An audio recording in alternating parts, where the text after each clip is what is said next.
Olá a todos e a todas, sejam bem-vindos aqui à nossa terceira sessão do quarto encontro de musicologia histórica do Campo das Vertentes.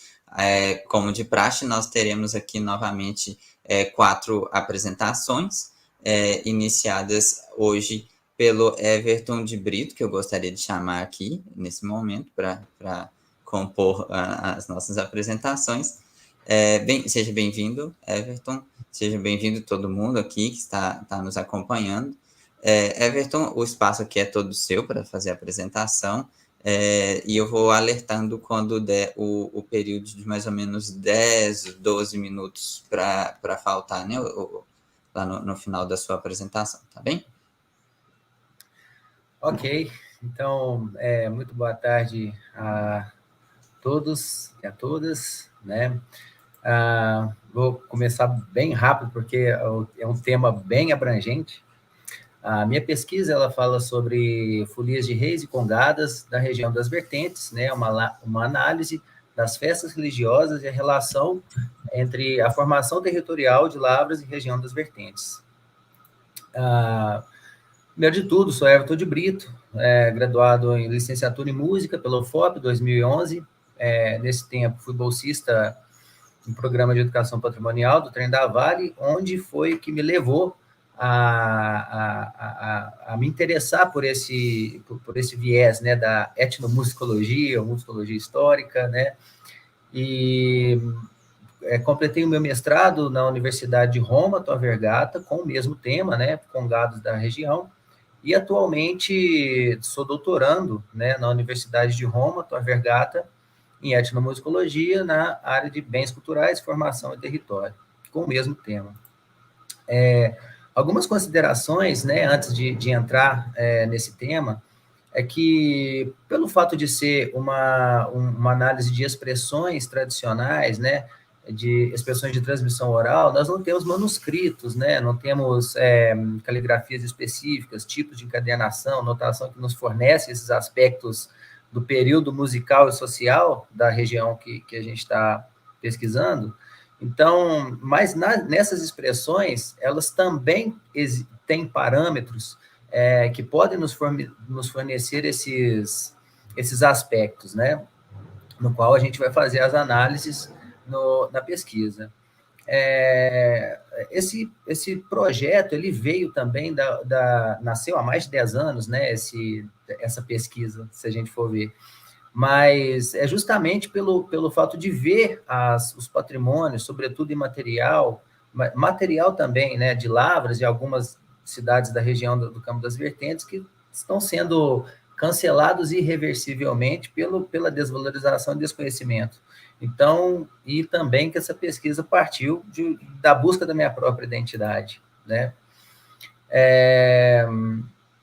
Esse trabalho também, ele tem 3 partes, vamos dizer, né? Ele apresenta a minha pesquisa de doutorado, o desenvolvimento de estudos da musicologia no âmbito interdisciplinar, né? Porque a música, ela está diretamente ligada a outras áreas de conhecimento, e não só artísticas, né?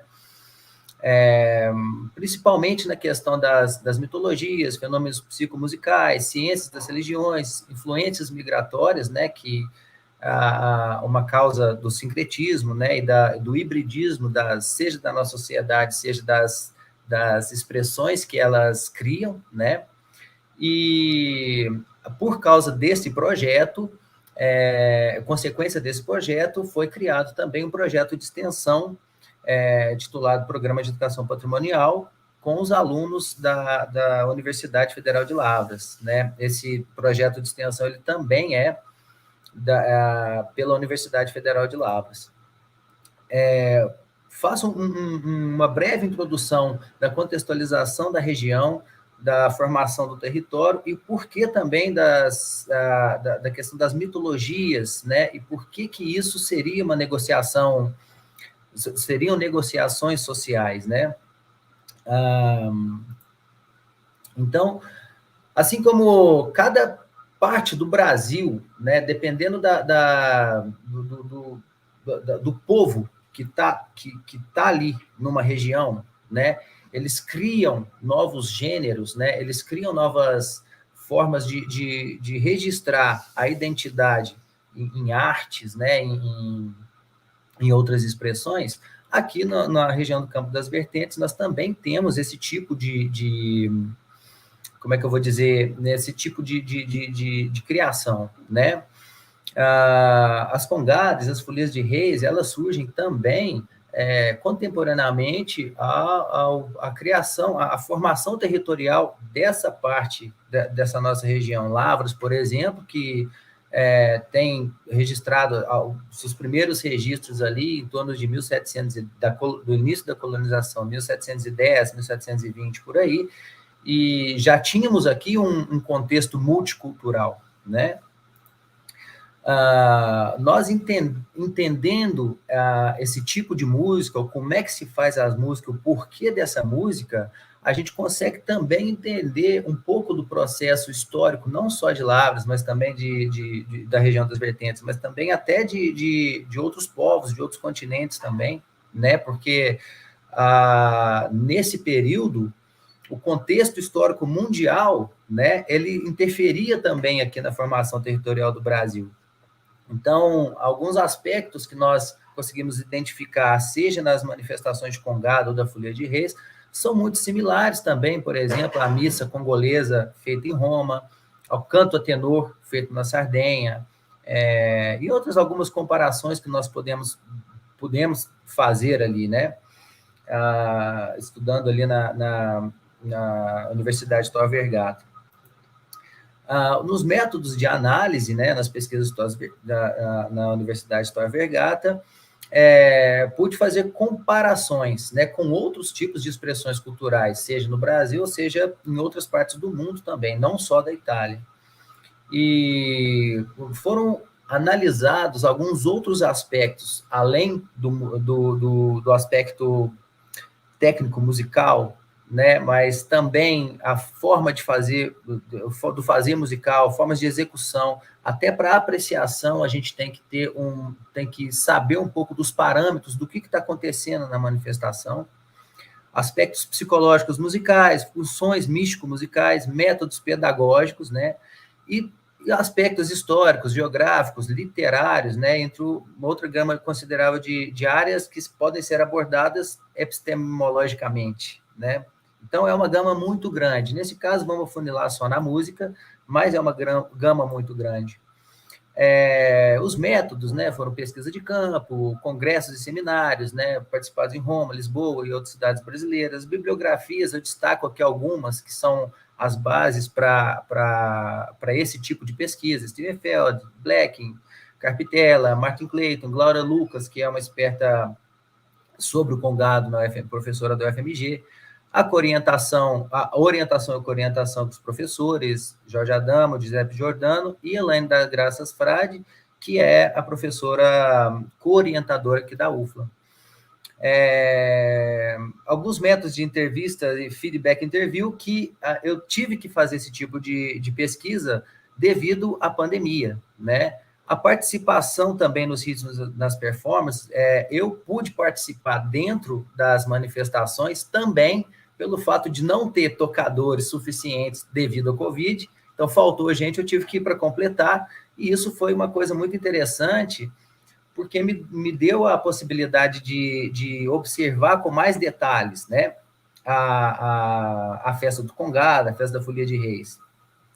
E por causa de todo esse projeto, nós conseguimos criar um grupo, um projeto de extensão embasado nessa pesquisa pela UFLA.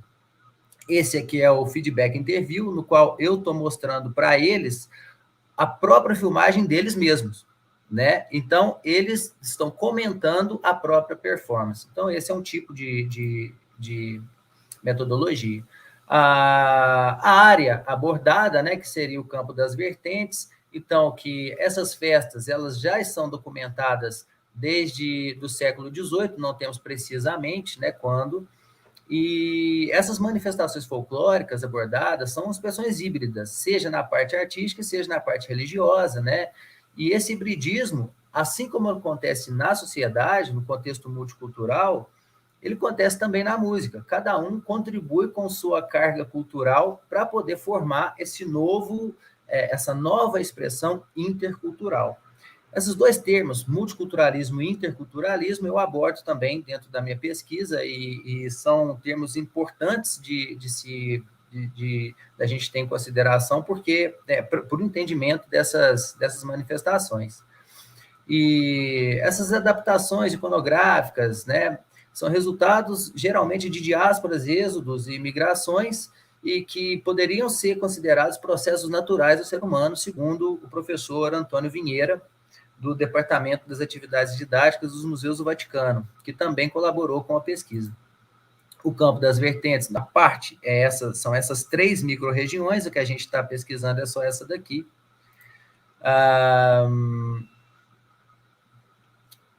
Bom, aqui dois aspectos importantes, né? Porque a gente nota muitos aspectos de música, de arte, né? Seja de povos europeus e africanos. Eu evidenciei europeus pelo fato da gente ter como é que eu vou dizer? A gente ter, às vezes, aquela vontade de dizer que a gente só pegou coisas de Portugal, só a carga cultural de Portugal, né? E a gente esquece de fazer uma comparação, até uma análise entre a distância entre um país e outro, o tamanho entre um país e outro, as dimensões, né, a proporcionalidade, porque uma influência que a Itália tenha em Portugal, por exemplo, é a mesma coisa praticamente de dizer que do sul de Minas até ali no norte do Paraná, por exemplo, eu estou no sul do Paraná, a distância seria essa. Então, as trocas culturais, elas aconteciam também, né? Everton, só para avisar, faltam 5 minutos, tá? Uhum. Então, algumas funções analisadas também, eu vou delimitar aqui apenas a questão do congado, por questão do tempo também, mas o princípio do mascaramento, entrainment e cronointerações sociomusicais, né? São 3 funções psicomusicais que a gente consegue analisar nas expressões do congado, por exemplo. Então, vamos colocar aqui a formação do cortejo, por exemplo, ele tem uma hierarquia, no grau de hierarquia, por exemplo, a corte real, ela é a hierarquia maior, e quanto mais vai se aproximando aqui a essa direção aqui, a hierarquia vai ficando menor, vamos dizer, né? Então, menor na hierarquia é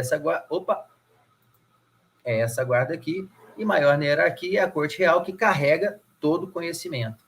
A guarda de Moçambique, que é essa daqui, ela tem a função de proteger a corte real, mas essa proteção ela é feita através da música também, né? E cada guarda dessa daqui, ela produz um som que produz uma função também, um efeito também, seja no plano físico ou seja no plano espiritual. Por exemplo, essa guarda aqui tem a função de limpar os caminhos para outra guarda passar, né?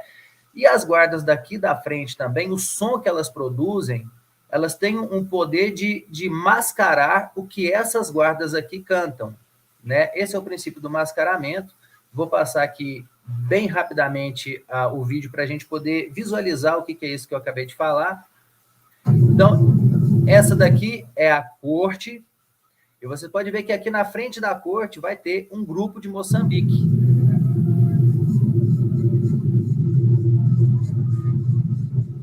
Que é esse daqui, ó.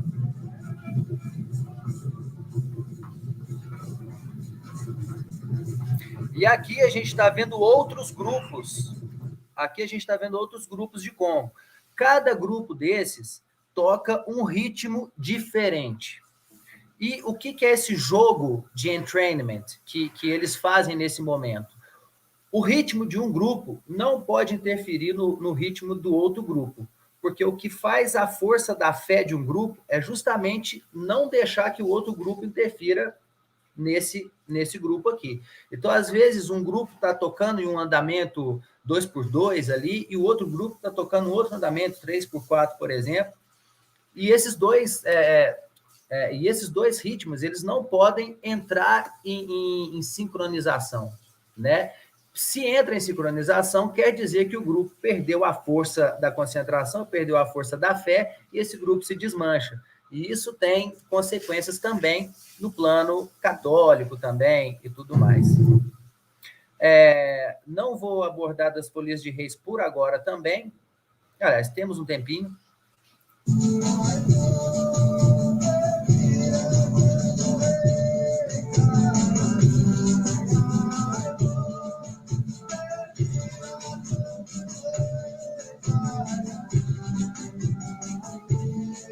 Bom, vou passar para frente um pouco, mas dizer que também a Folia de Reis ela possui um sistema musical de jogos de vozes, jogos de instrumentação também, que possibilita a manutenção de toda a história ser contada, mas de uma forma improvisada, toda a história da Folia de Reis e do povo do Congado.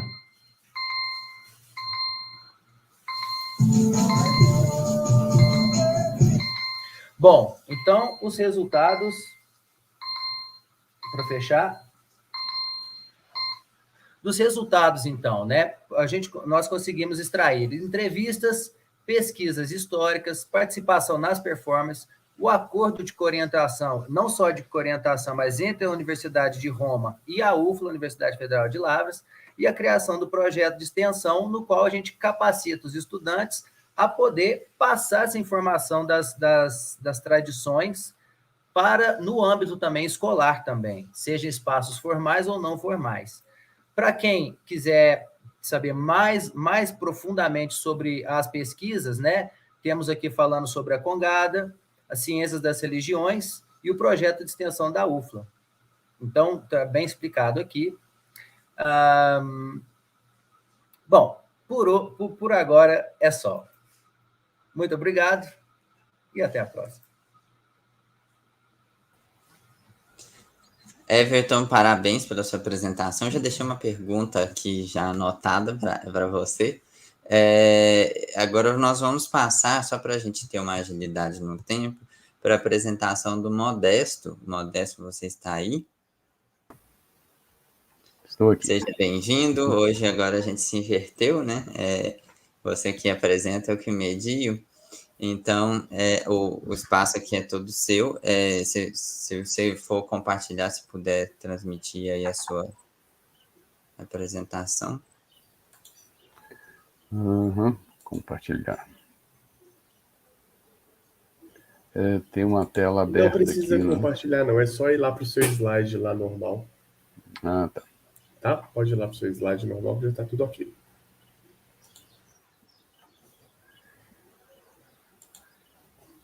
Ótimo, já vi que deu certinho. Boa apresentação. Obrigado. Boa tarde a todos, o Rodrigo especialmente, o Silas, colegas aí da organização do curso, do evento. Então, a minha fala agora vai ser sobre esse documento que está exposto aí, os Estatutos de 1846 da Orquestra Lira São Joanense, enquanto um indicativo, um indicador, uma forma de mostrar questões a respeito da organização musical em São João del Rei. As fontes documentais que transmitem esses estatutos, os originais manuscritos se perderam, infelizmente. e não temos nenhuma notícia de onde poderia estar. Quem localizou esse material foi o maestro Pedro de Souza, foi regente da Orquestra Lira São Joanense até sua morte em 1995. Ele dá a informação de que esses documentos estariam na biblioteca do Conservatório Estadual. E, naturalmente, a análise que eu fiz, eu trabalhei a partir da transcrição que o Pedro de Souza realizou. Ele escreveu exatamente isso aqui no caput, no começo do documento, a cópia fiel dos Estatutos da Sociedade Filarmônica Paulina, feita pelo maestro Pedro de Souza, diretamente do original arquivado da Biblioteca Municipal. Em 1946, né, 100 anos depois exatamente, no arquivo da Orquestra Lira São Joanense consta duas versões da transcrição do Pedro de Souza, uma em manuscrita, que ele fez foi a primeira anotação, e depois ele fez uma versão datilografada. Esses documentos, esses estatutos, eles têm como principal signatário, foi elaborado pelo Francisco de Paula Miranda e seu filho, Francisco Martiniano de Paula Miranda. É uma família, são considerados os fundadores da Orquestra Lira São Joanense, e ele, por sua vez, escreve, o Francisco de Paula Miranda, ele escreve dessa forma, a transcrição está assim: Estatutos da Sociedade intitulada Filarmônica Paulina, para por eles se reger a antiga companhia de música dessa cidade, ora dirigida pelo alferes Francisco de Paula Miranda e seu filho do mesmo nome. Essa altura, ele era o regente do que hoje conhecemos como Orquestra Lira São Joanense. É muito importante esse documento, e primeiro ele confirma a antiga companhia de música dessa cidade. A antiga companhia de música dessa cidade foi criada pelo pai dele, né, o José Joaquim de Miranda. O José Joaquim de Miranda, eu não coloquei a data aí, mas acho que não tem a data de nascimento, e estima-se que a data de falecimento dele ali na segunda década do 1800, 1813 ou 16, acho que o Rodrigo até encontrou recentemente um documento falando de 1813, né? Eu já tinha ouvido falar de 1816, enfim, é por aí. A criação, a formação da Orquestra Lira São Joanense é tida como criado, né, aceita como o ano de 1776 a partir da assinatura de um contrato do José Joaquim de Miranda com a Irmandade do Rosário. Aqui eu coloquei uma assinatura dele de 1803. E esse documento, então, os estatutos, eu voltando aqui, se referem a esse grupo, que naturalmente não nasceu com o nome de Orquestra Lira São Joanense, nasceu com a antiga companhia de música. Está aí a expressão, a forma como se referiam a esse grupo, a companhia de música de 1776. Esse documento, os estatutos, ele está organizado internamente com 6 capítulos e 23 artigos. É muita informação, é muito rico, por isso o documento me motivou muito a dar essa atenção a ele. Ele revela muitos detalhes, naturalmente aqui para essa apresentação eu selecionei bem poucos.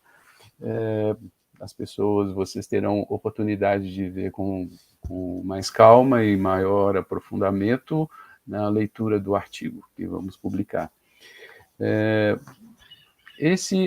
Para ser sócio, né, como que eles colocam as condições? Para ser sócio dessa companhia, se procurará sempre com preferência a outros, o indivíduo que, além de saber música ou tenha os preliminares necessários para estudar, seja igualmente uma pessoa de um caráter sisudo e bons costumes. É a linguagem de época, mas deixa claramente aí, né, que o sócio, eles estavam interessados em sócio, uma vez que tinha essa característica de sociedade, que o sócio já seria um músico, não seria outro tipo de sócio, exatamente. Ou já tocando, ou que tivesse disponibilidade para estudar. E logo abaixo, no final, igualmente um caráter sisudo, né, e bons costumes. Então, a questão do valor dos princípios morais, o homem de bem, o indivíduo social de bem, era de interesse, evidentemente.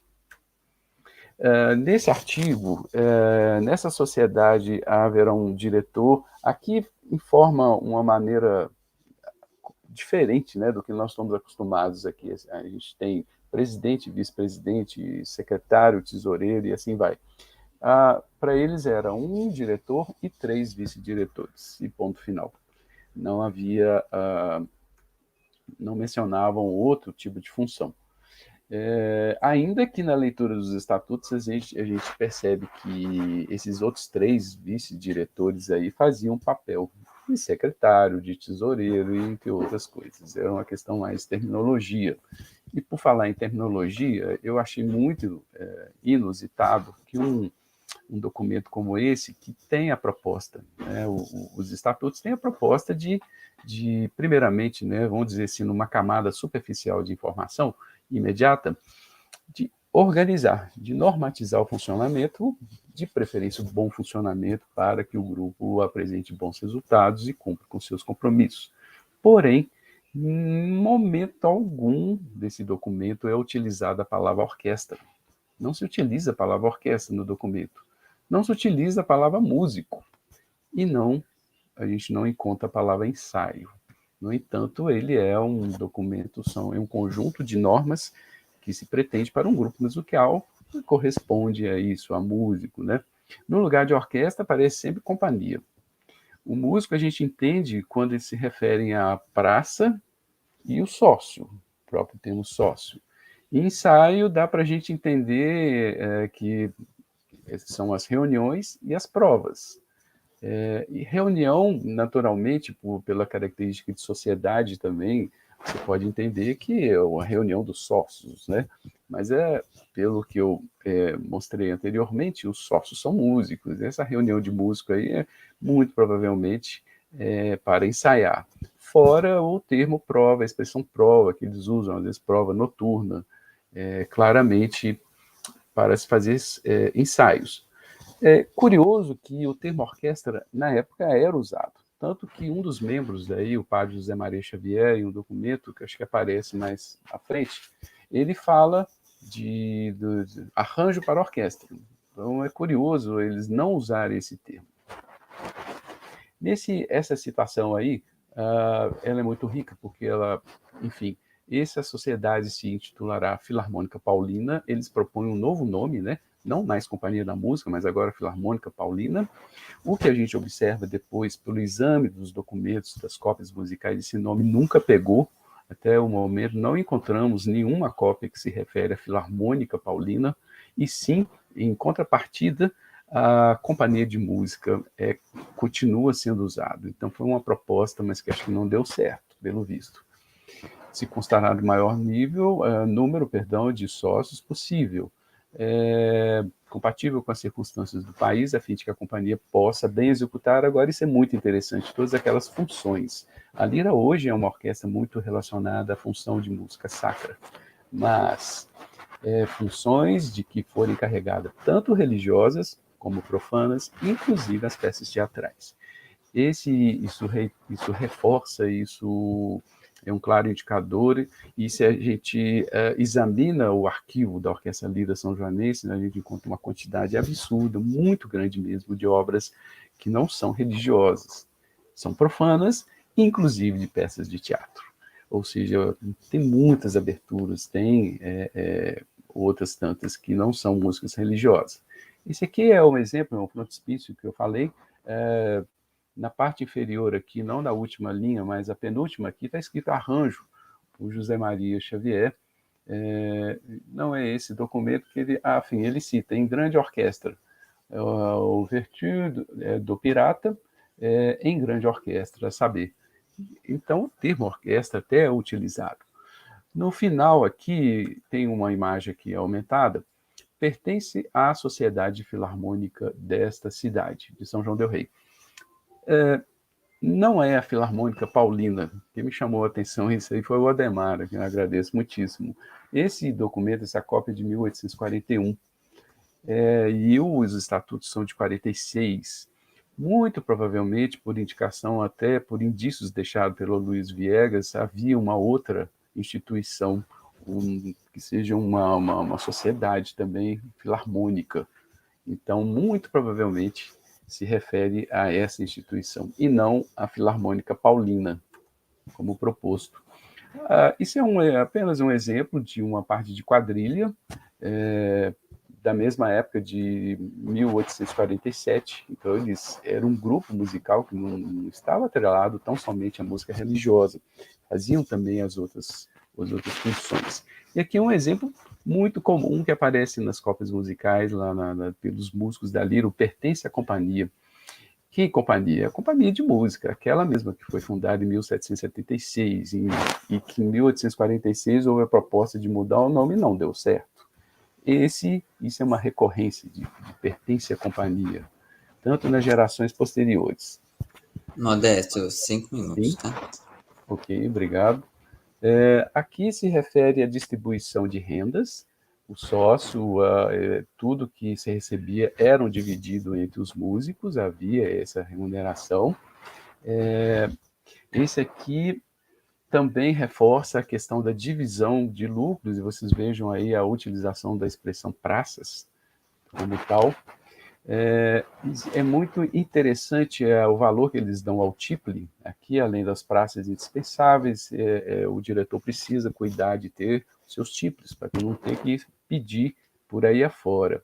E nesse artigo 21, isso está lá no texto escrito, é maravilhoso essa parte do texto aqui, a descrição que eles fazem dos tiples e aprendizes, inclusive falando aqui, tem que tomar cuidado com eles, inclusive servir o prato de comida deles, para que não façam bagunça. Eram crianças, né? Isso aqui também é muito interessante, também fala a respeito das formas de atuação, tanto por dinheiro ou gratuitamente, religioso ou profano. Você vê que tanto esse tipo, uma categoria ou outra, ela está bem colocada no documento. Numa segunda camada de análise do documento, a gente claramente percebe que é uma tentativa de atualização do grupo, é uma consolidação daquele grupo que o José Joaquim de Miranda criou. O Francisco Francisco de Paula de Miranda não era iniciante. Os detalhes que ele põe nisso aí são detalhes de músico experiente. Então, ao fazer esses estatutos, ele fez isso com muita sabedoria. Tem detalhes lá bastante interessantes disso aí. Então, ele consolida essa atividade do clã dos Miranda. Era muito importante a questão dos princípios morais, do comportamento, a responsabilidade dos músicos. Isso dá para entender porque eles frequentavam as irmandades também valorizavam muito esse aspecto. Então, se reflete, essa relação é uma relação muito próxima do músico. E é claro que, pelo que a gente viu, o acesso deles, a ação deles fora da igreja, está muito bem evidenciado nesse documento. Então, esse documento, ele, do meu ponto de vista, ele revela muita coisa, ele afirma e confirma outras tantas. Convido a todos a conhecer pelo artigo. Lá vocês vão poder ver e poderão ler e ver maiores detalhes. Obrigado. Modesto, parabéns pela apresentação. Eu particularmente adoro esse tema, inclusive estudo ele, né? Fico muito feliz que você esteja desenvolvendo esse tipo de pesquisa que, com certeza, pelo menos para mim, me ajudará bastante. Se não me engano, você tem uma apresentação agora, novamente, né? É só você colocar aí para projetar que a gente posiciona você novamente. Estou abrindo aqui. Prontinho. Ok. Bom, o tempo é todo seu novamente. Estou aqui usando e abusando. Seria o Daniel, esse é uma pesquisa a 6 mãos, seria o Daniel que iria apresentar hoje, mas tanto ele quanto o Ulisses Passarelli estão ocupados com a atividade profissional deles, então serei eu a apresentar essa comunicação igualmente. É uma pesquisa que está ainda em andamento, nós começamos tem pouco tempo, então essa apresentação é mais um relato do que a gente vem fazendo até então. que é a música para as quadrilhas no arquivo musicográfico da Orquestra Lira São Joanense. É bem conhecido, né? Quadrilha é de origem europeia e assim, a gênese é bem antiga. Aqui há apenas um comentário na Guerra de 100 Anos, que foi bem conhecida. A França conheceu a dança dos ingleses, né? A country dance, quer dizer, dança rural, nome que depois é assimilado, o contredanse. Essa característica da dança vai influenciar muito na terminologia, no nome do gênero. Uma dançada por duas fileiras, uma de frente, uma de homens e outra de mulheres, frente a frente. Ritmo binário, melodias variáveis, ganhou muita importância na França. Aos poucos, isso modifica, né? Existem sempre o processo de transição, assimilação, reprocesso, né? Reprocessamento e surge até outras danças. Na França, possivelmente no final do 18, ganha-se esse nome de quadrille, de quatro, ou seja, por conta dos quatro pares dançando, surge esse termo quadrilha, possivelmente por aí mesmo. Contradança não deixa de ser usado, tá?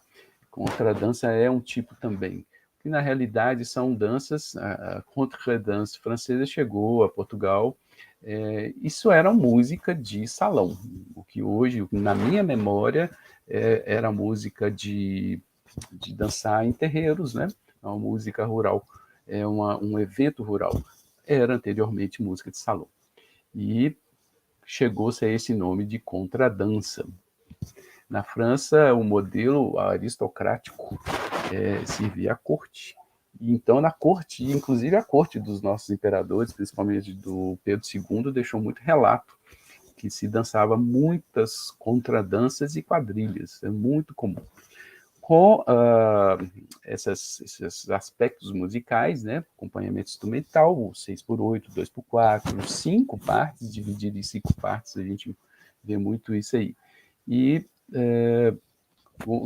na coreografia tem muita coisa relacionada a palavras em francês, né? A raviole, e vai por aí fora. Especificamente o que nós temos no arquivo da Orquestra Lira São Joanense. O arquivo está passando por uma fase de tratamento, né?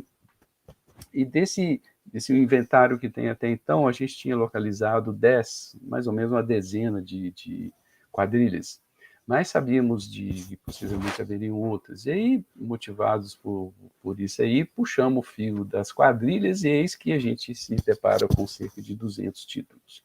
De 10 a 200 títulos, foi uma mudança muito grande. Dentre esse material, tem os impressos, os manuscritos, de nacionalidades diversas. Formações instrumentais típicas, piano, banda e orquestra. Nós consideramos banda quando o conjunto de partes traz apenas os instrumentos de sopro, e no caso de orquestra, quando vem o violino, os violinos, né, vem as cordas junto. Esse aqui é uma imagem de um impresso de uma quadrilha do Strauss, deixa eu ver, sobre temas do Strauss, sobre temas do Offenbach. Muito comum.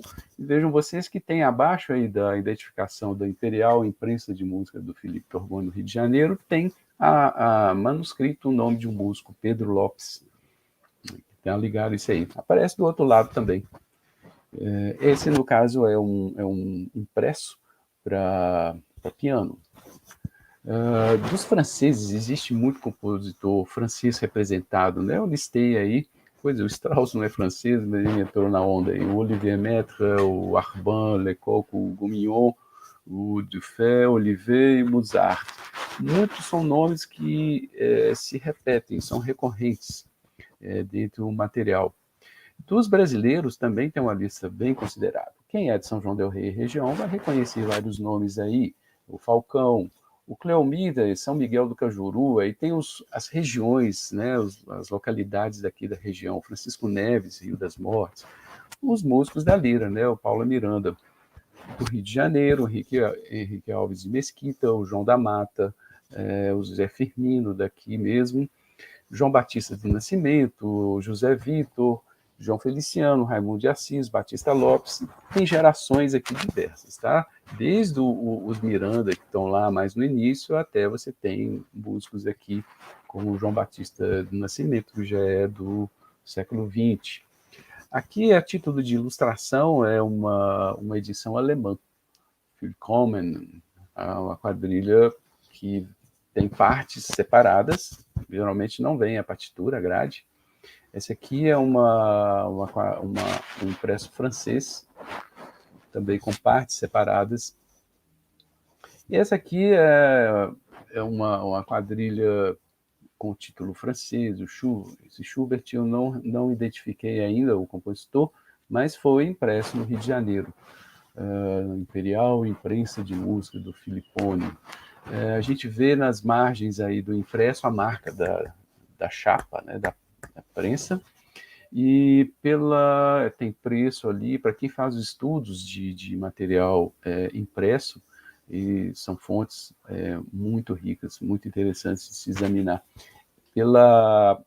A marca, todas essas chapas, esse material tem uma marquinha não, tem uma numeração. Por ali a gente consegue identificar o ano dessa produção. Esse é um exemplo de manuscrito, como eu havia falado antes, especificamente de um Paula Miranda ali, quadrilhas. Não dá para afirmar ainda que seria composição dele. A esta época, tanto o Francisco de Paula Miranda, mesmo o pai, o José Joaquim de Miranda, como o neto, o Francisco de Paula Martiniano Miranda, assim como o José Maria Xavier e os colegas, todos eles copiavam muita música. Então, o Arquivo da Lira tem muita música copiada, música de fora. E, evidente, tem também os compositores. A Orquestra Lira São Joanense, desde que foi fundada até os dias de hoje, tem um grupo de compositores. Sempre teve compositores e, vamos dizer assim, uma produção própria. Mas eu não creio, não dá para afirmar, é um pouco provável que isso seja música, composição do Miranda, que esse aqui, no caso, provavelmente é o neto, Francisco Martiniano, de Paula Miranda.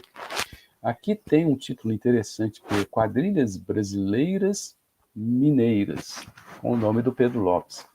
A gente tem a oportunidade de ver nesse arquivo talvez alguma questão de transição ou do momento de apropriação e reprocessamento desse gênero musical. Cito aqui alguns títulos que são interessantes, com influência da corte imperial, quadrilhas com esse título: Príncipe Imperial, As Jovens do Palácio, Princesa Imperial.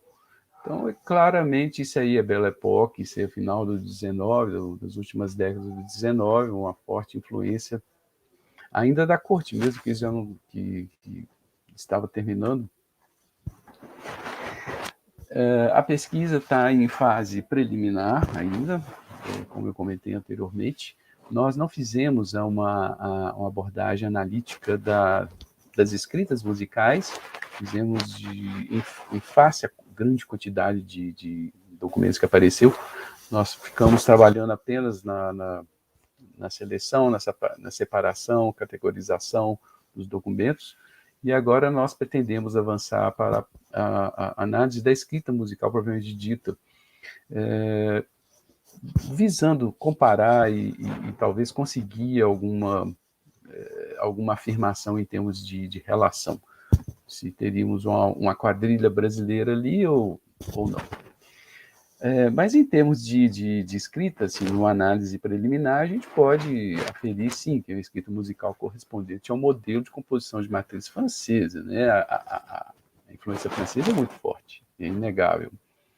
E predomínio de uso de fórmulas de compasso binário, simples e composto, foi o que sempre me chamou a atenção quando eu via partituras dessas quadrilhas. Como eu conhecia uma quadrilha que dançava-se em volta de uma fogueira, com um sanfoneiro tocando, era um outro modelo.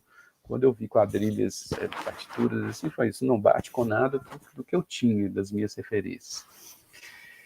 Macroestrutura constituída predominante de 5 músicas, então é a La Suite, é tal como uma suíte, tanto que naquela imagem do manuscrito do Paulo Miranda está escrito primeira quadrilha. Muito comum, muito recorrente. E o número 5, no caso aí, é também recorrente.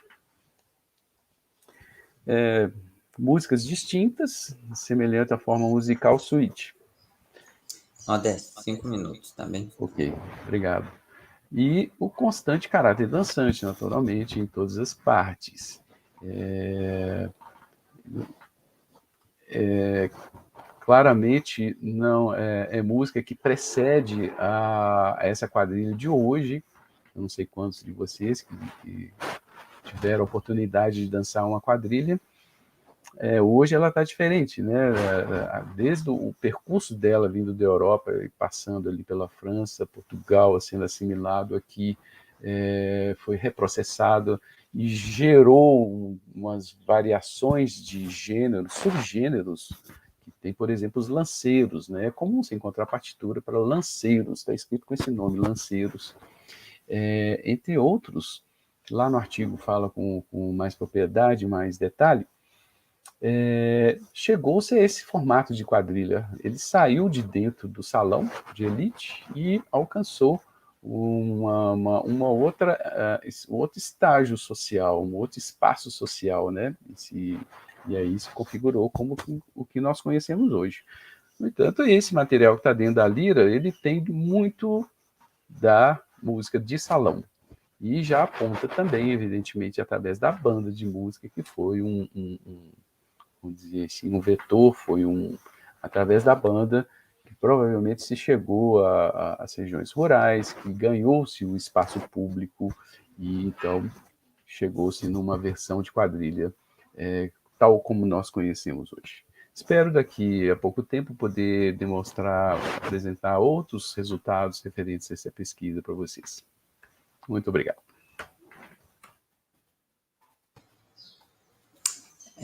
Muito obrigado. Nós que agradecemos, né, na verdade, pelas suas contribuições musicológicas no âmbito da música, sobretudo uma música popular, né? Nós somos tão acostumados a ouvir falar da Lira São Joanense em suas obras sacras, né? Isso é uma outra perspectiva. Bem, agora eu gostaria de convidar o Lucas Oliveira, que é o nosso quarto expositor hoje, para fazer a sua comunicação aqui. Seja bem-vindo, Lucas. Tá tudo bem aqui? Você vai fazer uma projeção? Já está aparecendo aí? Ainda não. Você coloca para transmitir, você tem que estar dentro do slide. Ah, sim, claro. Isso, põe para projetar. Coloca para projetar agora. Perfeito. Certo? Muito bem. O tempo é todo seu. Muito bem, pessoal. Boa tarde. Meu nome é Lucas Oliveira. Eu sou aluno do programa de pós-graduação em música da UFSJ, sob orientação do professor Modesto Fonseca. Esse trabalho aqui é uma investigação sobre a obra intitulada Ladainha em Ré, que é uma composição de Marcos Coelho Neto, compositor de Vila Rica. Essa composição em Ré maior foi feita a partir do texto da tradicional ladainha de Nossa Senhora. Com esse trabalho, eu desenvolvi uma análise texto-música sobre essa ladainha em Ré, e a pergunta que impulsionou esse estudo é se existe sincronia entre a estrutura tradicional da ladainha de Nossa Senhora e a estrutura musical da composição gerada por Coelho Neto. Como essa obra tem um texto literário grande, né, o que tornou a composição também maior, né, e o objetivo aqui é mais demonstrar o processo analítico que foi usado para tentar responder a pergunta, então eu delimitei esse estudo ao terceiro movimento da obra. A obra ao todo ela tem 4 movimentos, né? A metodologia que eu usei, no caso, foi a declamação textual, que é um método que está sendo usado, que já foi usado por alguns autores, né, como Modesto Flávio Chagas Fonseca, em 2013, o Carlos Alberto Figueiredo, em 2008, e o Rodrigo Cardoso Afonso, em 2005. E o que esse método implica? Né? Esse método ele faz um seguinte caminho. Você tem primeiro o texto literário, pode ser o texto litúrgico, o paralitúrgico, né, o texto sacro. Depois você tem um compositor intervindo em cima desse texto. E depois você tem o que o compositor deixa em cima desse texto, né? Ele manipula musicalmente esse texto, e a declamação textual, no caso, é uma forma de representar essa manipulação, né? Esse resultado sonoro em cima do texto literário inicial que o compositor, no caso, interviu sobre ele. Para lidar melhor com as dimensões analíticas desse estudo aqui, eu adotei também o método proposto por Jean Larue, que é um método que propõe uma análise musical baseada em 3 dimensões, pequenas, médias e grandes. Resumidamente, o método de Larue é o seguinte: você tem na primeira, você tem nas pequenas dimensões uma análise sobre temas e frases, né? Você tem nas dimensões médias as análises sobre partes, seções, né? Enfim, elementos medianos aí da estruturação composicional. E você tem na grande dimensão uma análise em macro dimensão, que seria, no caso, os movimentos da composição, né? A obra como um todo, pode ser até um conjunto de obras, enfim. Eu adaptei esse modelo de Larue aqui no meu trabalho, de forma que eu percorri um caminho que parte da grande dimensão, passa pelas médias e chega até as pequenas, né? E no caso também, paralelamente, eu analisei como que o texto literário da ladainha fica dentro das 3 dimensões analíticas, né? Então, eu destaquei os aspectos textuais conjugados com os aspectos musicais em cada uma das 3 dimensões propostas por Larue. Muito bem. O primeiro passo da minha análise foi esse aqui. Deixa eu só colocar uma canetinha aqui para mostrar. Apontador, tá. Então, o primeiro passo da minha análise foi tomar o texto literário da ladainha separadamente, né, fora da música. Então, essa é a macroestrutura do texto. Então, eu observei o texto de forma avulsa. E com essa observação, eu vi o seguinte. O texto ele se dá em 3 etapas, né, que são relativas à estrutura, às invocações que são mencionadas na ladainha.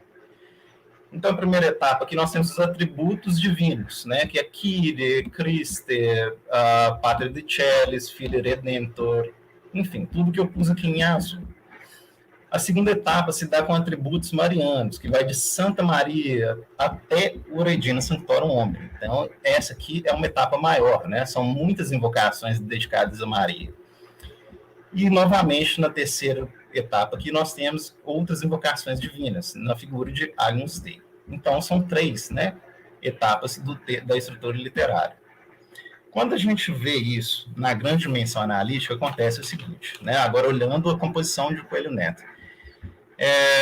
Nós temos 4 movimentos na obra, na macroestrutura dela, certo? Para cada movimento, nós temos uma abordagem textual, nós temos um determinado intervalo de invocações. Então, a primeira parte, que é referente ao primeiro movimento, nós vamos de Kyrie eleison até o Sancta Trinitas Unus Deus, Miserere Nobis. Segunda parte, que no caso é um movimento muito pequenininho, que ele só tem 6 compassos, então só tem um único verso da ladainha, que é Sancta Maria, Ora pro Nobis. No terceiro movimento, nós temos a terceira parte também do processo textual, aí, que é Sancta Maria, Santa Dei Genitrix, até Regina Sanctorum Omnium, Ora pro Nobis. E a quarta parte, relativa ao quarto movimento, nós temos de Agnus Dei, Vittoris Peccata Mundi, Pater Nobis Domine, até Miserere Nobis. Agora, falando especificamente aí do terceiro movimento, né, que foi onde eu expus, detalhei mais meu processo analítico. Bom, no terceiro movimento é que eu usei as médias e pequenas dimensões analíticas, né? E essa análise, ela gerou a necessidade de fazer um mapeamento analítico, né? Então, eu fiz essa análise da seguinte forma. Cada momento da música específica corresponde a uma zona de análise, né? Ao todo são 10 zonas de análise, eu pus aqui só para exemplificar a zona X, né? Que abordam um X números de compasso também, né? Compasso 1 a 15, vamos supor, né? Que seria a primeira zona de análise, não sei, estou falando como exemplo. Dentro de cada zona de análise, eu tenho as secções analíticas, que são momentos analíticos específicos dentro de cada zona de análise. E nesses momentos específicos eu observo também as diferentes estruturas musicais. Só para fazer uma forma de inventário, né, eu coloquei cada estrutura analítica também identificada através de uma letra grega, alfa, beta, delta, né, ômega, enfim. Então, é assim, a secção analítica, ela está dentro da zona de análise, e as estruturas, elas estão dentro das secções analíticas, né? Estrutura alfa, estrutura beta, gama, enfim. Tendo observado a análise assim, né, por etapas, eu consegui extrair, subtrair as declamações textuais referentes a cada zona de análise. Então, são 10 zonas de análise, são 10 etapas da declamação textual. Aqui é só um exemplo do que seria uma estrutura de declamação textual, né, após a minha observação analítica. Vou dar um exemplo, que é o da terceira zona de análise, que aborda os compassos 23 até 39 do terceiro movimento, né? Então, o que acontece? Nós temos a primeira secção analítica aqui, secção 1, que vai dos compassos 23 até os compassos 26. Nessa secção analítica, nós temos um tema melódico sobre a voz do contralto, né? E ele se dá aqui uma primeira vez e depois ele se dá aqui uma segunda vez, sobre as palavras mater admirabilis e mater creatoris. Junto com essa voz do contralto, eu tenho o tenor cantando também com um texto diferente. O tenor faz hora, pausa, pronobis, né? Então, há divergência textual entre as duas vozes, a voz do tenor e a voz do contralto. Mas como o contralto tem o tema melódico, a gente vê que o contralto ele tem um protagonismo melódico maior do que o tenor nesse trecho aí. Então, isso é um dado que influenciou a minha declamação textual, né, a resultante. Adiante, nós temos o quê? Nós temos aí a segunda secção analítica, que vai os compassos subsequentes, né, compasso 27 até 34, e aí a história já muda, né? A gente passa a ter, entre as linhas de contralto e tenor, um dueto, né, que é dobrado aqui pelo violino 1 e violino 2. Então, já passa a acontecer a interdependência melódica entre essas duas vozes. E aqui, ao contrário do que acontecia antes, não tem mais a divergência textual entre essas duas vozes. As duas vozes cantam exatamente o mesmo tempo, o mesmo texto ao mesmo tempo, né? Então, é uma coerência total aí do texto, que vai cantar, então, mater salvatoris, ora pro nobis, ora pro nobis, ora pro nobis. Certo? Muito bem. Então, só para demonstrar esses dois slides que eu acabei de apresentar aqui, como que ficaria a declamação textual dessas duas secções analíticas que eu olhei da terceira zona aí? Ficaria mater admirabilis, mater creatoris, que é o tema melódico do contralto, seguido de mater salvatoris, ora pro nobis, ora pro nobis, ora pro nobis, que é os duetos entre as duas vozes. Vou apresentar aqui, são várias considerações, né, finais, mas eu destaco duas considerações finais. A primeira é essa aqui. Se a gente observa a estrutura literária da ladainha de Nossa Senhora, fora a música, né, a gente vê que existe um padrão estrutural de versos, né? Então, ó, eu tenho um atributo espiritual de Maria, se depois um ora pro nobis. Isso tende a ser repetido na estrutura literária, né? Refugium peccator, ora pro nobis. Regina angelorum, ora pro nobis, né? Regina sanctorum omnium, ora pro nobis. Isso é uma estrutura repetitiva. Quando a gente pega dentro da composição o exemplo aqui da primeira zona de análise, por exemplo, a gente tem Santa Dei Gentris, Santa Virgo Virginum, Mater Christi, ora pro nobis, ora pro nobis. Eu não mostrei esse exemplo aqui da primeira zona de análise, isso é um solo de soprano, mas a gente vê aqui com o exemplo do slide, né, que é atributo espiritual, atributo espiritual, atributo espiritual, e a resposta ora pro nobis, ora pro nobis. Né? Então, o compositor ele já tem uma liberdade, ele mostra liberdade maior para desconstruir, né, e fazer o verso na versão musical segundo a preferência dele, né? Em contrapartida a isso, se a gente leva em consideração a macroestrutura do texto e da obra, né, levando em consideração que o que foi observado na grande dimensão, nós temos, da gente ver que o texto ele se dá em 3 etapas, igual eu mostrei, né, eu pus aqui em azul, amarelo, azul, né, uma etapa para atributos divinos, outra para atributos marianos, que esse de atributos marianos tem 44 versos, e uma última etapa para outros atributos divinos, por isso que eu estou chamando de A'. Então, a macroestrutura textual fica com os versos assim, A, B, A'. A macroestrutura musical, ela já mostra o seguinte, cada movimento corresponde a um tipo de atributo, né? O primeiro movimento, atributo divino. O segundo movimento, é um único verso da estrutura literária, da macroestrutura, né? Por isso eu pus aqui com desenho, um único verso de atributo mariano. O terceiro movimento, que foi o que eu detalhei, são 43 versos, né? Então é 1 mais 43, totalizando os 44, né? Então esse terceiro movimento ainda com atributo mariano, e esse último movimento aqui com os atributos divinos também. Bom, o que tem qual que é a correlação aqui no caso? A macroestrutura da oração, ela tem atributo divino, seguido de mariano, seguido de divino. Então, é como se fosse um sanduíche. O compositor, ele, de uma certa forma, ele respeita isso na divisão de movimentos, né? Começa com o primeiro movimento com atributo divino, faz o segundo e o terceiro com atributo mariano e fecha o último com atributo divino. Então, ele meio que mantém não mantém completamente igual, mas ele respeita essa macroestrutura da oração, embora ele tenha tido bastante liberdade para lidar com a microestrutura do verso. Lucas, você tem mais ou menos uns 4 minutos. Desculpa, você já acabou, né? Não, desculpa, eu não te dei nem espaço para falar, né? Mas, sim, tranquilo. Era só isso, né? E eu agradeço a todos vocês que estão aqui presentes assistindo esse meu trabalho. E agora eu passo a palavra. Deixo aqui as principais referências. Sim, muito obrigado pela sua apresentação. Foi então, no tempo, talvez um dos mais rápidos. Eu vou só pedir para que incluam todo mundo aqui. Obrigado. Acredito eu que ninguém ainda deixou as suas perguntas no chat, mas ainda assim vou aqui lembrá-los de que quem tiver alguma dúvida, né, dos participantes que estejam assistindo, por favor, coloquem as suas perguntas no chat que eu posso ler para serem sanadas, né? Eu vou agradecer novamente a todos que estão aqui. Eu gostaria de avisar vocês que em breve a gente vai colocar a lista de presença disponível também no chat do YouTube para que as pessoas possam preencher, né, e obter o certificado.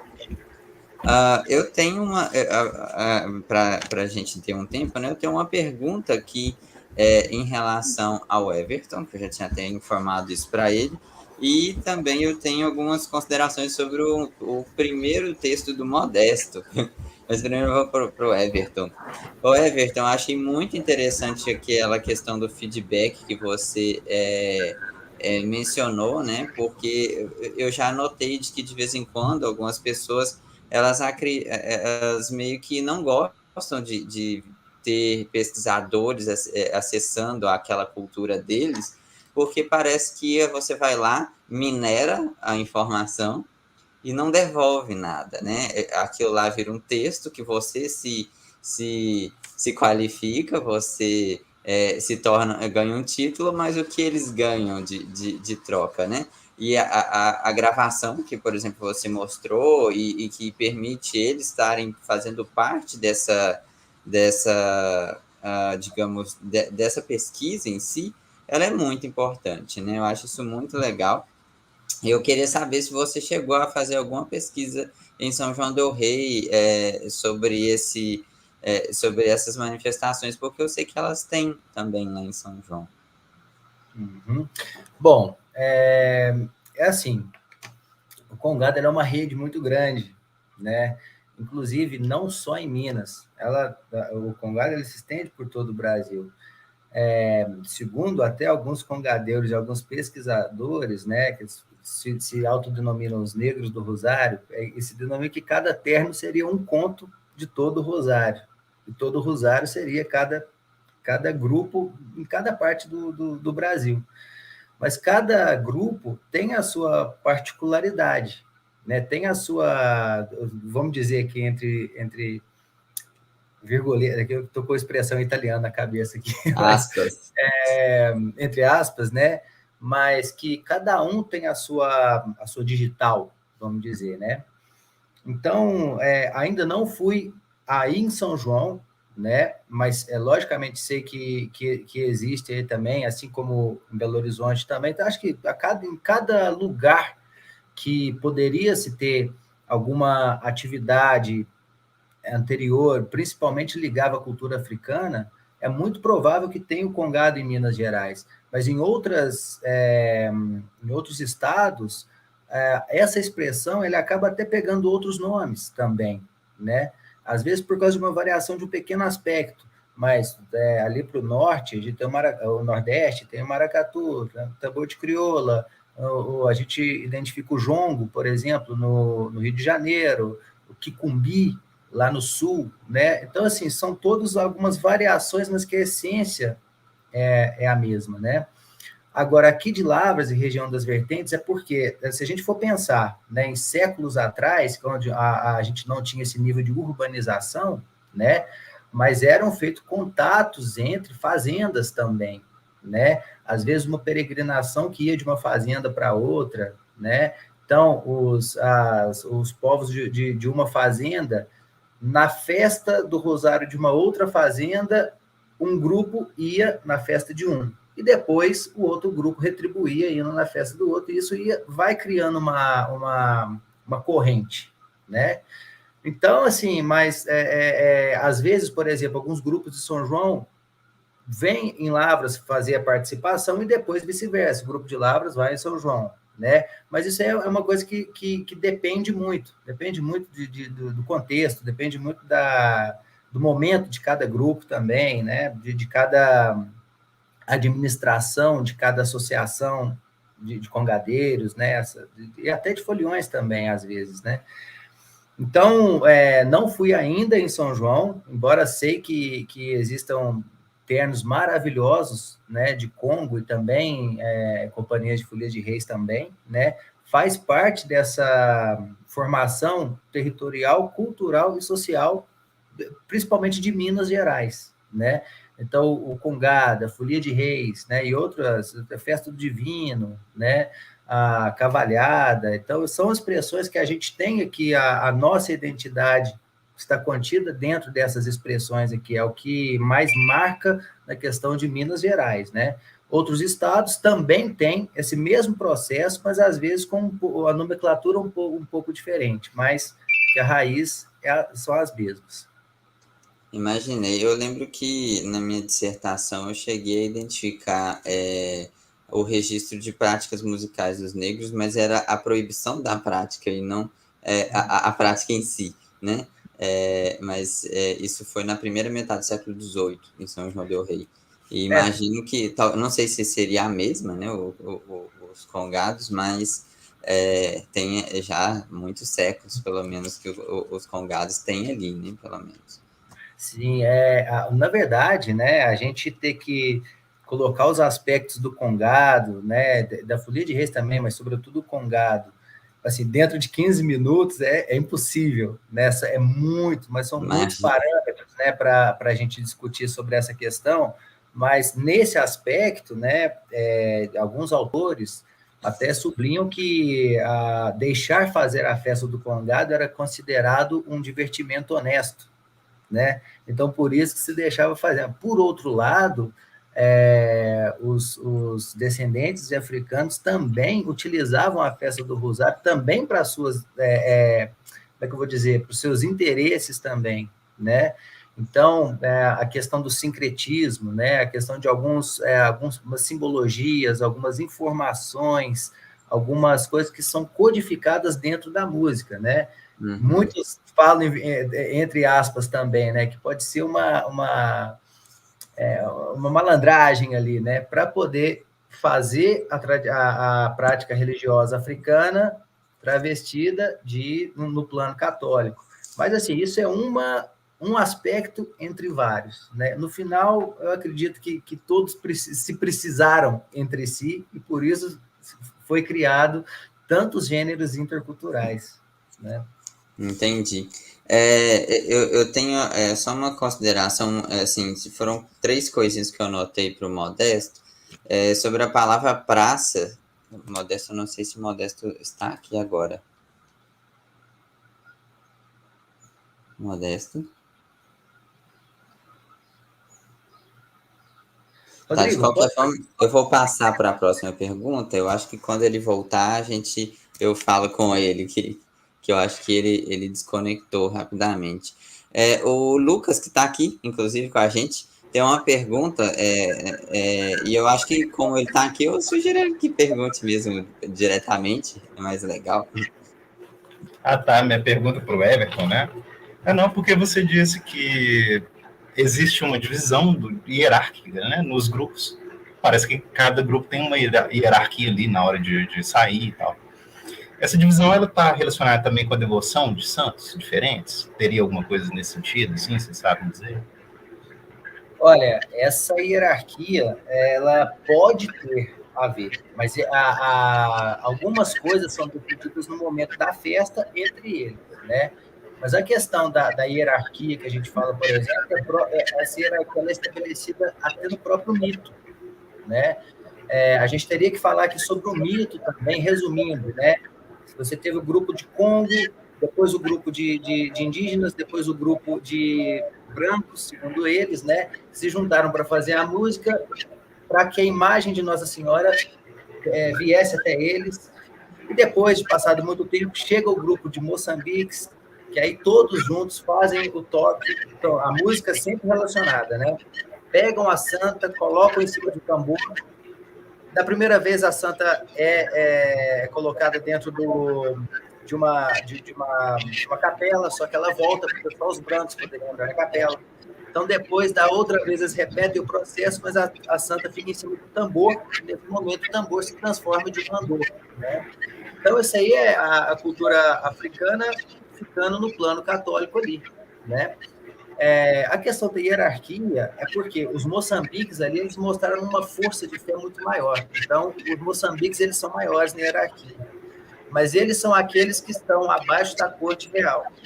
Os congos são aqueles que animam a festa, que tiram a energia negativa, que fazem procedimentos, performances para poder quebrar os encantos para que o cortejo possa passar, né?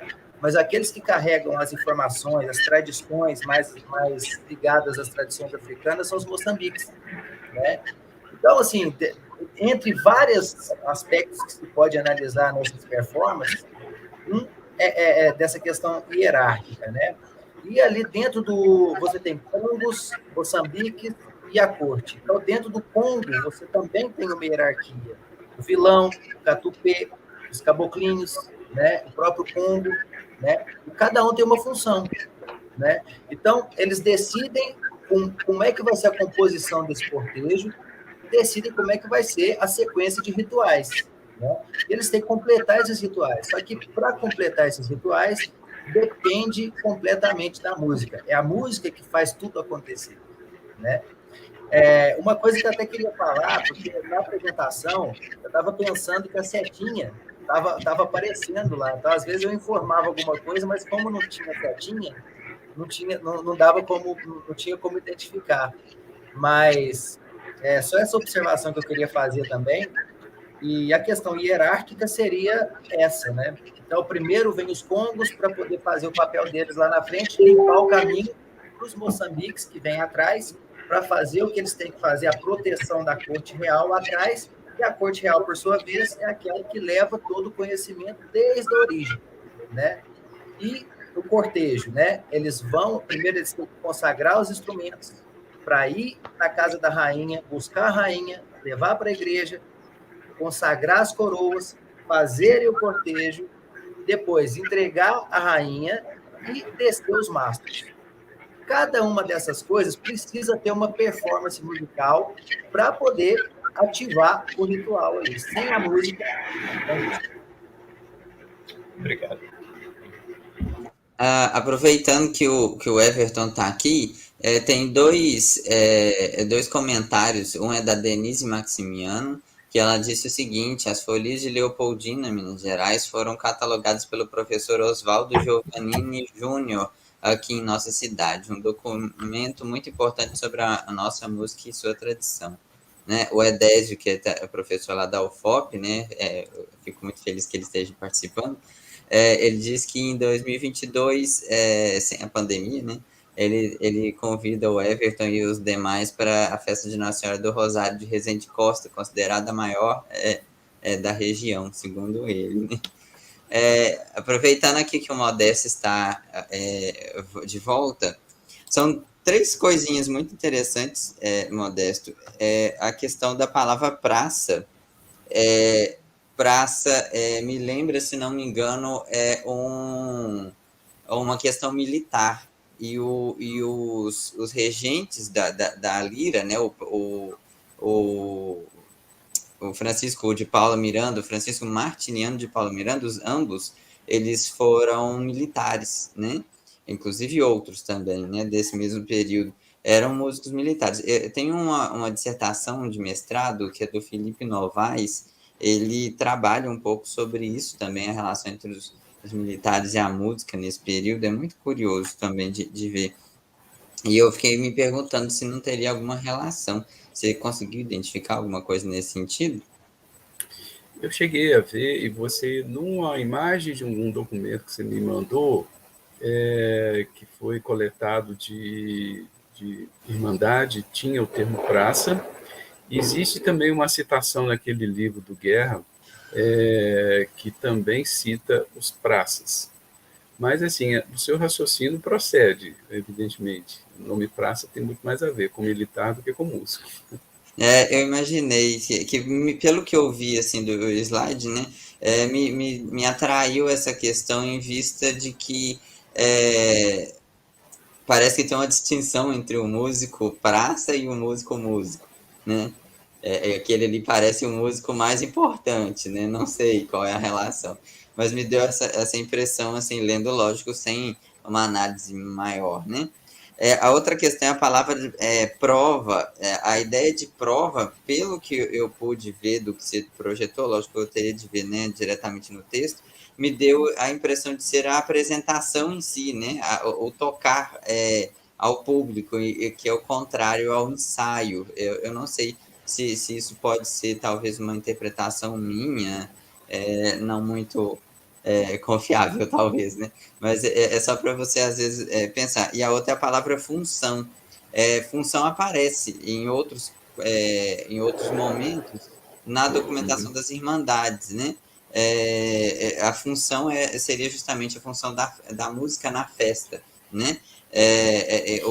Seriam equivalentes aos compromissos das apresentações, né? Não apresentações no sentido que hoje a gente tem de concerto, mas deles tocando ali, né? E estaria relacionado nesse sentido. Eu não tenho uma definição para essas palavras, mas seria interessante se você desse uma olhada nisso, que pode ser um caminho aí para as suas pesquisas. E eu queria saber, só por um último detalhe, qual que é a data ou se você conhece qual é o período, né, de existência dessa sociedade filarmônica, que eu já ouvi falar disso e eu nunca li nada a respeito, assim. Existe no livro do Guerra, novamente, uma data ali marcando, foi divulgado publicamente em jornais da época, a inauguração da sede deles. E fala unicamente que é uma sociedade, uma instituição que já estava em funcionamento há bom tempo. Infelizmente, por enquanto, não tem nenhum documento que possa precisar ou informar essa fase anterior. Hoje, onde tem aquele prédio enorme lá no centro de São João, foi ali, antes de construir o prédio, tinha a sede dessa sociedade. Seria ao lado do famoso Shopping Hills, né? Ótimo o nome dele. Isso. Eu achei muito interessante porque depois eu me lembrei que existe a Sociedade de Concertos Sinfônicos, mas a referência que eu lembro dela é de que me disseram não é a mesma instituição.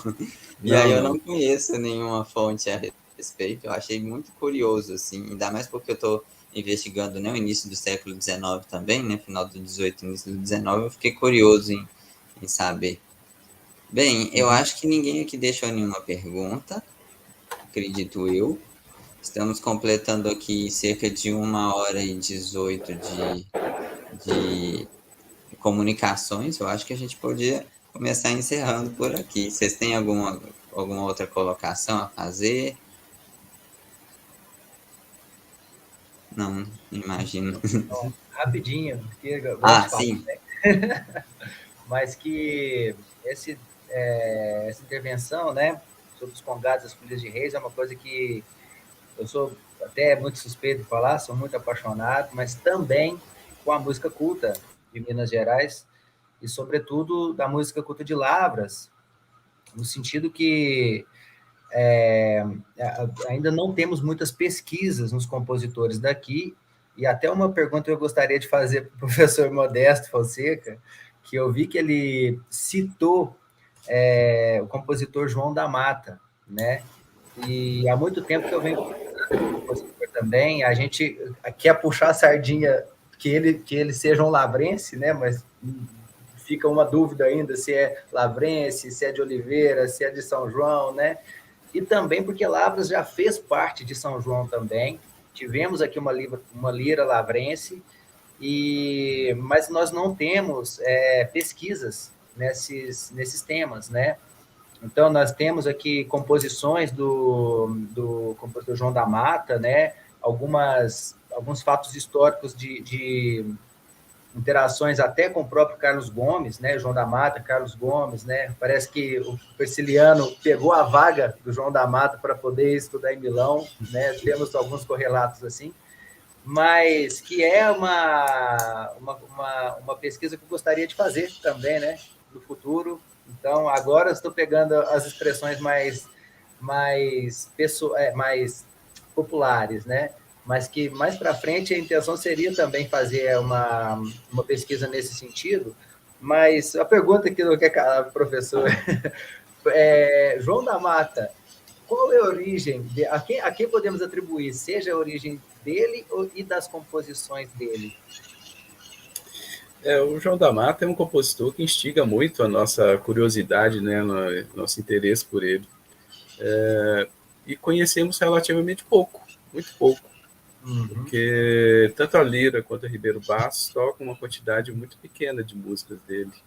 E a gente tem exatamente notícias, como você está trazendo para a gente aqui, de músicas do João da Mata para todo lado, né? Era tropeiro também, e, enfim, difundiu muita música dele. Eu não tenho nenhum subsídio, não tenho nenhum dado para responder essa sua pergunta. O que eu sei a respeito dele foi resultado de pesquisa do Aloysio, que diz ter encontrado, levantou aí uma possibilidade de ter encontrado um documento de batismo. Mas tem os homônimos, né, na época, então isso complica as coisas por demais. Então, o João da Mata está envolvido muito mais em perguntas do que em respostas, infelizmente. Maravilha, muito obrigado. Nós que agradecemos a participação de todos aqui, inclusive do público que está nos assistindo hoje à tarde, né? E os que vão também assistir assim que essa palestra se manter no YouTube. Eu gostaria de informar também de que quem não assinou a lista de presença está aí no chat. Se o Silas puder compartilhar novamente, que eu acho que já subiu muito, para o pessoal preencher. Eu gostaria também de agradecer a equipe que está aqui, na figura do Modesto, que nesse momento está apresentando, do próprio Silas, que está aí compartilhando a lista de presença com a gente. Além disso, a todos os convidados aqui, né, que foi o Lucas, o Modesto, o Everton, e também os autores que infelizmente não puderam estar aqui, mas eles com certeza vão ser bastante agraciados com essa apresentação. E também eu gostaria de agradecer ao programa de pós-graduação por ter cedido esse espaço, né, e a oportunidade da gente estar fazendo essa 4ª edição do evento. Bem, é isso, curtam esse vídeo, os outros também que estão aí no nosso canal, né, do PPG Muse, além de também estar conferindo a programação que está no Instagram e também no site do MHCV, né? É isso, pessoal, e boa tarde para o resto de todos vocês.